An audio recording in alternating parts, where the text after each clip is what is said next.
सबका साथ सबका विकास, सबको जोड़ करके चलने से कैसे परिणाम आते हैं, हमने करके दिखाया। और इसलिए दिल्ली में बैठी हुई सरकार का सपना है कि हम हिंदुस्तान में पिंक रिवॉल्यूशन करेंगे और पूरे विश्व में मांस मटन का एक्सपोर्ट का बिजनेस करेंगे। और इस वर्ष भारत सरकार ने घोषित किया है, स्वयं भारत सरकार ने घोषित किया है कि पूरे विश्व में बीफ एक्सपोर्ट में हिंदुस्तान नंबर 1 है। किन चीजों के लिए गर्व किया जा रहा है?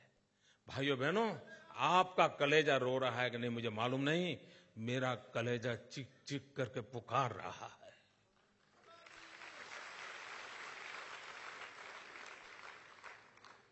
और आप कैसे चुप हैं, क्यों सह रहे हैं, मैं समझ नहीं पाता हूं दोस्तों।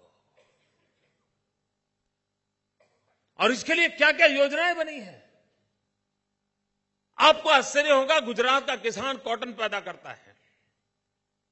अगर हम कॉटन एक्सपोर्ट करते हैं तो भारत सरकार उस पर ड्यूटी लगाती है, लेकिन अगर आप मटन एक्सपोर्ट करते हैं तो भारत सरकार सब्सिडी देती है। ये मेरे देश की जड़ों से उखड़े हुए लोगों का मिजाज देखिए। भारत की जड़ों से जो उखड़ गए हैं, उन्होंने कॉटन एक्सपोर्ट पर ड्यूटी, मटन एक्सपोर्ट पर सब्सिडी, ये उनका खेल है। इतना ही नहीं, अगर आप लोहे के व्यापारी हो, या राजेश भाई बैठे हैं,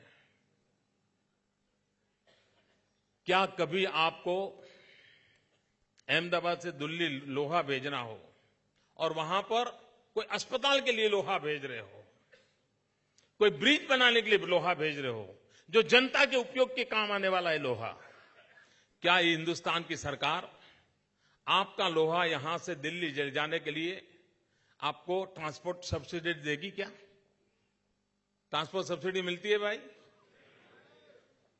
आप मान लीजिए गरीबों के लिए किसी प्रदेश के अंदर चावल गेहूं बेचना चाहते हैं, क्या ट्रांसपोर्ट सब्सिडी हिंदुस्तान देता है? क्या आपको जानकर के पीड़ा होगी मेरे भाइयों बहनों, अगर मटन एक्सपोर्ट करने वाला मटन एक्सपोर्ट करने के बाद अपने कत्ल खाने से मुंबई बंदर तक मटन ले जाता है तो भारत सरकार प्रति टन प्रति किलोमीटर उसको सब्सिडी देती है, ट्रांसपोर्टेशन की सब्सिडी देती है। इतना ही नहीं मित्रों, आप कोई उद्योग लगाना चाहें, कारखाना लगाना चाहें, क्या हिंदुस्तान की सरकार आपको कोई सब्सिडी देती है? आपको जानकर के हैरानी होगी, अगर आप कत्लखाना लगाते हैं, स्लॉटर हाउस लगाते हैं, तो आपको 15 करोड़ रुपया हिंदुस्तान की तिजोरी से दिया जाता है। 15 करोड़ रुपया सब्सिडी मिलती है।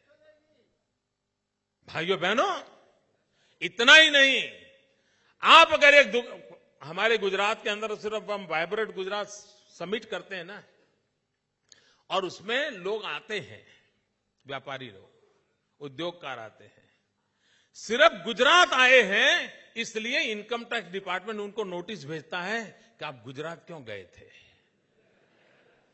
ये हाल है देश का। इनकम टैक्स विभाग ने पिछले बार हमारे यहां वाइब्रेंट गुजरात समिट में जो पूंजी निवेश के लिए लोग आए थे, उनको इनकम टैक्स का नोटिस दिया था। अगर आपको इनकम की इतनी जरूरत है और टैक्स की इतनी चिंता है, और दूसरी तरफ क्या करते हैं, अगर आप मटन का बिजनेस करते हो, मटन एक्सपोर्ट का काम करते हो, तो 5 साल तक आपको इनकम टैक्स में माफी दी जाती है। भाइयों बहनों, ये मैं किसी और देश की बात नहीं कर रहा हूं, जहां भगवान महावीर पैदा हुए थे, उस हिंदुस्तान की बात कर रहा हूं, इस हिंदुस्तान की सरकार की बात कर रहा हूं दोस्तों। और तब मैं कहता हूं कि कलेजा रो रहा है, देश को किस दिशा में ले जाया जा रहा है। और अगर हम एक समाज के नाते जागरूक नहीं होते, हम अपने सपनों को पूरा करने के लिए संकल्पबद्ध नहीं होते हैं, हमें जो शिक्षा दीक्षा मिली है उसको लागू करने के लिए हम कोई प्रण नहीं करते हैं, और इन चीजों के लिए आगे नहीं आएंगे, तो भाइयों बहनों, हमें भी अपनी जड़ों से जुड़ करके रहने में कितनी दिक्कत आएगी उसका आप अंदाज लगा सकते हो। और तब जाकर के इन चीजों को रोकना आवश्यक होता है। देश के प्रधानमंत्री इसका जवाब नहीं दे सकते, वैसे भी उनको सुख है।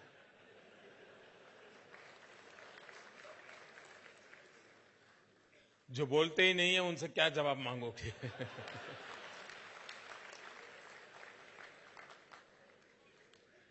मैं तो सबका साथ सबका विकास, सबको जोड़ करके चलने से कैसे परिणाम आते हैं हमने करके दिखाया।